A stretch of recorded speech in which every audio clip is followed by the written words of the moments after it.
కలవమన్నారండి. ఇద్దరు కలిస్తే బాగా ప్రభుత్వం వచ్చిందని చెప్పారు. అలా ఓకే అయింది. మళ్ళీ బీజేపీ వచ్చింది, బీజేపీలో కలిశారు. మనకి బీజేపీ గురించి ముస్లింస్ కి తీస్తారని చెప్పారు. లాస్ట్ టైం మనం వెళ్ళాం పోరాటానికి కూడా, చాలా స్ట్రైక్స్ అయ్యాయి. మళ్ళీ దానికే మనం వేస్తే మనకి నేను అడగట్లేదు. నేను మన రాష్ట్రం గురించి మనం మాట్లాడదాం. నీ బాధ నేను అడగట్లేదు. ఇండైరెక్ట్ గా మీరు ఓటేసినట్టు అవుతాం కదా అని మేం చెప్తున్నాం.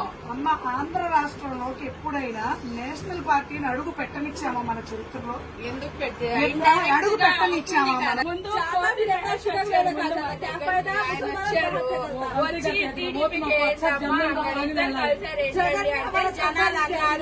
కలవమన్నారండి.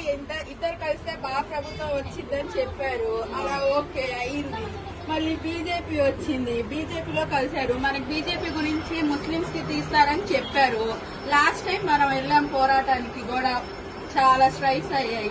మళ్ళీ దానికే మనం వేస్తే మనకి నేను అడగట్లేదు. నేను మన రాష్ట్రం గురించి మనం మాట్లాడదాం. నీ బాధ నేను అడగట్లేదు. ఇండైరెక్ట్ గా మీరు ఓటేసినట్టు అవుతాం కదా అని మేం చెప్తున్నాం. అమ్మ, ఆంధ్ర రాష్ట్రంలోకి ఎప్పుడైనా నేషనల్ పార్టీని అడుగు పెట్టనిచ్చామా మన చరిత్రలో? ఎందుకు పెట్టే అడుగు పెట్టనిచ్చామా? Please subscribe .news.